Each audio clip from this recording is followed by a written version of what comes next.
Good afternoon, friends. I'm Dr. Ajay Shah, bringing this another great live. I have a wonderful guest coming back today, so please stay tuned for a few more seconds. Let me give you an update on our page. We are almost about 95,000 followers, pretty much from all over the world. We are also getting busier on YouTube and Instagram. My wife has also started this healthy cooking live demonstration, so that's been going well. So please stay tuned for all our activities and projects. Obviously, invite your friends and family to like our Facebook page so we all can work together, we all can motivate each other, we all can grow together. So today we are actually starting a new series, and name of the series is Femmentality. And matter of fact, that name, that term was actually coined by our guest, our great friend, Dr. Farah Abbasi, and I absolutely love that term. I think it speaks in itself what we mean for a woman empowerment. Actually, it sounds even better saying femmentality, how our women, their mental condition should be, how their mentality should be. And we're going to cover that topic over the next many months and years. So this is a new series. This will be probably twice a month, possibly more, but depending upon interest of the people, but definitely twice a month. We have modified it to make it 20-minute long because we realized that a lot of people are busy in their life. A lot of people at times are tied up with other commitments. So we are making this 20-minute long.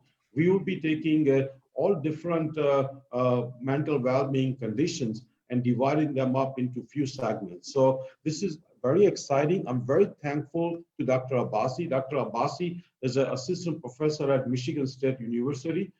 She is a great leader, great women empowerment person, a community organizer, and a big believer of mental well-being of minorities. So, it's really great honor to have Dr. Abbasi to have this series on an ongoing basis. She's making a big commitment of her time out of her busy schedule to help us, to help our followers, and most importantly, help all the women of the world how to have a great mental well-being.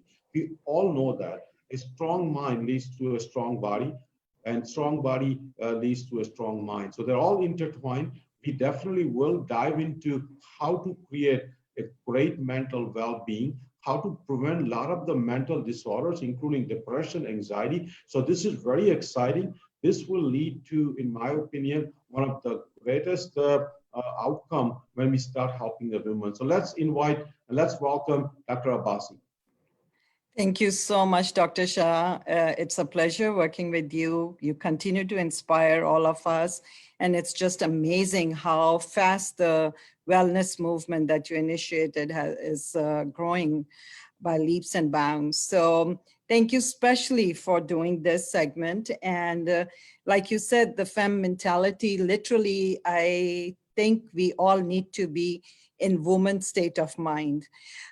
You asked me how to empower women last time, and I alluded to it a little bit, but the thing is, think of it as well in a sense of a garden. So the woman has the power already. Woman has the strength already, and they are aware of it. So the flower knows, flower will bloom. It is the garden, the soil that we have to cultivate. It's the society that we have to create to let these women live to their full potential. Allow this woman need to breathe, to have that support. We need to grow strong men to be able to collaborate and complement these strong women and not think of them as competition. So we really need to cultivate the soil, and the woman, it's naturally, they have the strength, they have the power, they will bloom if we create that environment. So that said, I'm really, that was the thought process behind bringing this word out as Femmentality. I think I agree with you. I think we need to create the environment. I think the women seeds are already there. We need to create not just as a feminism movement, but a role from the man, role from the whole society, role from the government, role from all the organization that we need to have women catch up what unfortunately have been kind of missed out, unfortunately, has been the treatment for last 5,000 years. And we talked earlier that before 5,000 years, women and men were equally treated. They were equally respected.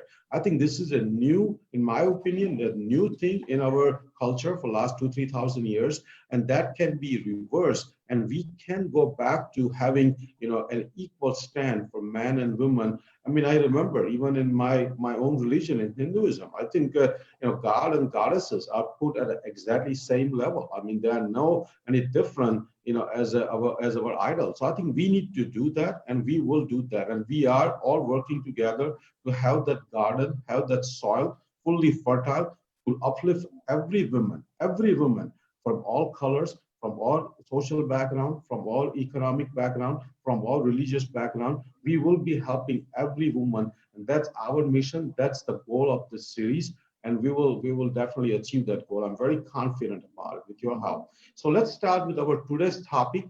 Today's topic is depression. Obviously, depression is a broad subject. We will be dividing it into 4 to 6 different sessions, 20 minutes each. But today we will start from Dr. Abbasi. When a woman says, many times I hear from a woman that I feel depressed. When a woman says, what does it mean that when a woman says I feel depressed?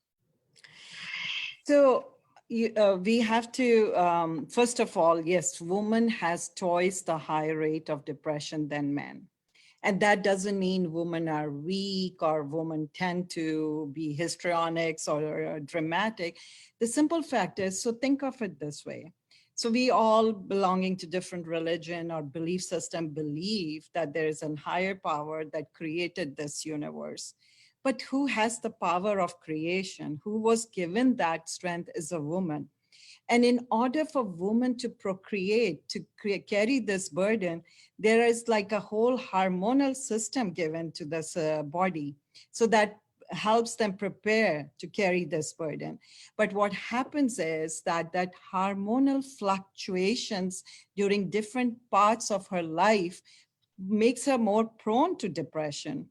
So we see that when the puberty hits in girls, so it is sooner than boys, that when the girls start to hit puberty and have these hormonal changes, that's the one time that they can get depressed. But then during the whole life, PMS, premenstrual disorders, or perinatal during pregnancy or after pregnancy, their hormone fluctuation, the fertility hormones have a direct correlation to mood hormones. That's where it makes it harder for them to regulate their emotions. Because that's the way nature created their body. But instead of us all understanding and supporting the woman in their role, we tend to kind of put the burden of guilt and accusation and stigma on her. So actually what happens, we are putting more stress on women. So we think we are all living in this patriarchal society where man has this huge roles to play, but actually who carries the whole family, the society is the woman is the backbone, but the woman carries the most stress and pressure. So the stress hormones again affect these reproductive hormones, making her more vulnerable to depression. And I want to throw this out right now. What is scary, that right now 1 in 8 middle-aged women in the United States has depression. And this is highest for any group based on age, gender in the US. So imagine that middle-aged is right now, middle-aged woman is the highest vulnerable population to depression. Yeah, I think you explained in such a elegant way that women, because they are prepared to carry the larger burden, they are there to procreate, they are give to birth to the baby. I think their hormonal system is much more complex than the man. And I think that's a blessing that woman can do that. At the same time, that brings also some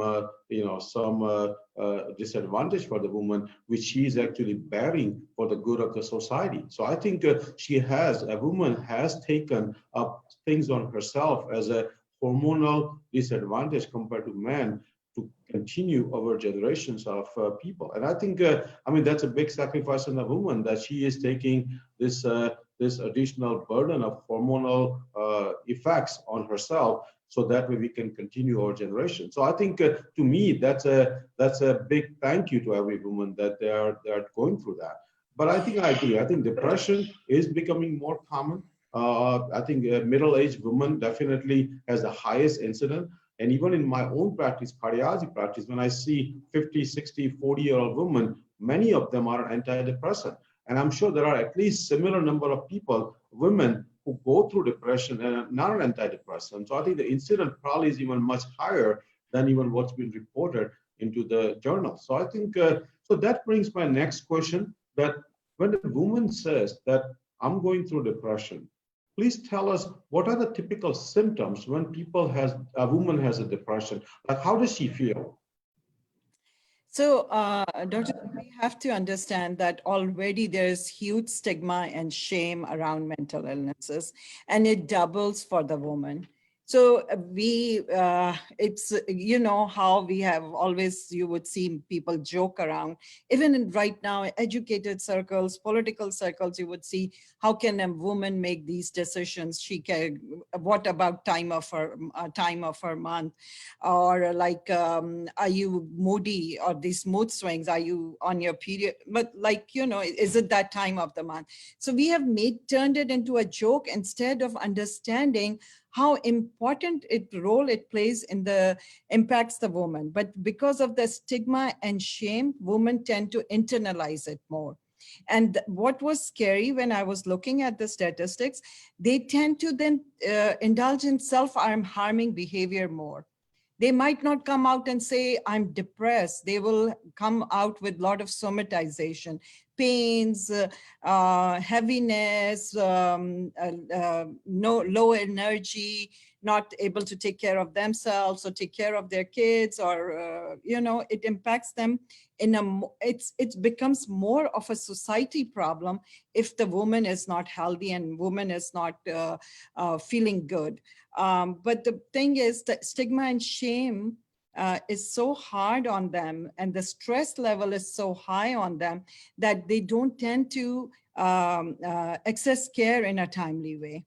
And the scariest thing that I saw, so there's more self-harming, like cutting behaviors, but there can be, when women start drinking, they don't show it in open. They are drinking in solitude. So we might not even diagnose them if there is addiction happening in them till late. But another number that has come out, which is a kind of an eye-opener, is that South Asian American women right now, aging 15 to 24 years of age, are more likely to exhibit depressive symptoms, and the suicide rate is higher than the general US population. Wow. Something, and on the other hand, the rate of accessing care is lowest in South Asian communities. Yeah, that's a very scary statistics. And I think obviously every segment needs to be looked at it. But I think we need to go to the most, the segment which is at most risk, and put our resources and put our energy and efforts into that segment to start with. I think we'll bring another talk on that segment itself. But as I understand from the symptoms of depression, I think depression symptoms can be, like you said, many somatization. It may translate into not be able to perform your daily responsibilities, duties, your daily chores. Your productivity at work may go down. Your absenteeism may go down. You actually even have a concern with your immune system. Your diet pattern may change. You may actually start having sudden weight loss. You may start having sudden weight gain. I think, like you said, a woman may start drinking in the closet. I think, those symptoms are in a multi-factor, multi-different way. And I think that's where getting a right diagnosis from a professional physician, psychiatrist, or psychologist is very important. And I think, see, that brings the next question. When a woman... But let me just quickly add one thing. Thank you for going through that list. That really pins it down. But the most important thing, again, is think of it this way. So you have trained a warrior, but at the last minute you take the sword away from the warrior and say, continue to battle. This is what we are doing to the woman. We want them to run the homes. We want them to take care of kids. We want them to have kids. We want them to have careers, but we have taken away the support from them. So that's where the problem is, that the depression rates are still are hidden because they are not coming forward. But what we are seeing is that it impacts their kids, it impacts their health. So that's why it is important. I will go back again, that we need to create that environment for the woman to thrive. You need to create and take away that stigma, shame. You have to give her that safety and safe place that she can come out and talk about her depression. So we covered the importance of hormonal balance in women particularly.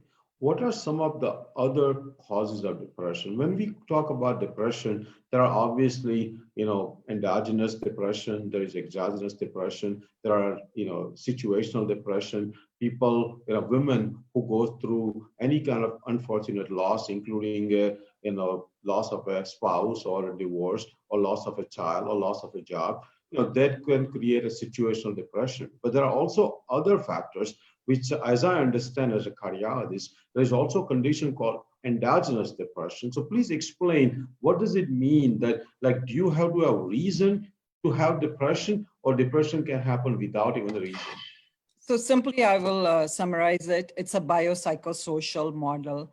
So biology means that your genetic vulnerability is definitely there. It runs in the families, but then the psychosocial environment kind of exacerbates the vulnerability. So it can be losses, it can be trauma, and especially childhood trauma. Like it can be seeing parents fight, or immigration, or directly being abused. So that plays a whole role. It's a huge vulnerability. But trauma, and then what psychosocial means, like, do you have access to education? What's your economic status? What's the support system around you? All that plays very important role, but definitely their endogenous means there is a genetic vulnerability. And when you are put under stress, that kind of shows. So all these factors have to be taken in account. I think, as I understand, we almost our 60 to 70% of women population has a potential to fall into a depressive state. And I think, and I will quickly like to explain to that why. That what happens is, so you have progesterone, estrogen, and that fluctuates throughout your life, but that impacts your serotonin level. So when a woman is stressed, all her progesterone tends to turn into cortisol. Progesterone is substrate for cortisol. So your stress hormone takes away your progesterone, your productive hormone, and your estrogen levels go high. And that estrogen levels create severe depression, but also can affect your thyroxine, your thyroid functioning. So that affects your body slowing down, your thinking, your focus is slowed down, you feel listless, you feel disoriented, you feel very depressed.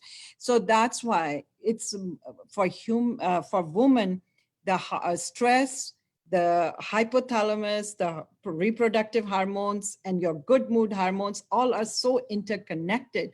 But that's the way you were supposed to function. And that's why we need to nurture women at every phase of our life. yeah, I agree. I think we cover a lot of the beginning of our segments on depression. Today, we talked about how common it is, what it means to say that I have depression. We also talked about which segment of the population is at risk, including middle-aged women. So we covered a lot of great beginning of our series now. I think we're going to talk next time about that every woman has a potential to have depression. What things a woman can do, what things a woman can do to not get into depression. And there are various methods, and we all have, like, even including men, I myself have a potential to have depression. Now I practice everything in a certain way every day so I don't fall back into depression like I did 10 years ago. And we will cover from Dr. Abbasi what are the things which are must on a daily basis not to fall into depression. So we will be back in about 2 weeks. It will be another, again, 20-minute segment. Today's segment will be on YouTube soon, so please watch it again and again. Share with your friends, share our page, and stay tuned. This will be an exciting journey together with Dr. Abbasi, and I'm really thankful and honored that Dr. Abbasi has agreed to give this important time, not just to me and my page, but also to all the women in the world. So thank you, Dr. Abbasi. So you turned it up. Can I add a last? Go ahead, please. Yes, go ahead. So we definitely need to have segments on how and teach women how to take care of themselves, but we definitely need segments on how to take care of the woman in your life. Yes, that's a great ending. I love that, actually. I love that. I think that would be whole segment itself. I think we can talk so much. Men are from Mars, women are from Venus. We're going to talk about all that too. So Okay. that's great. Thank you. Thank you so much. Thank you.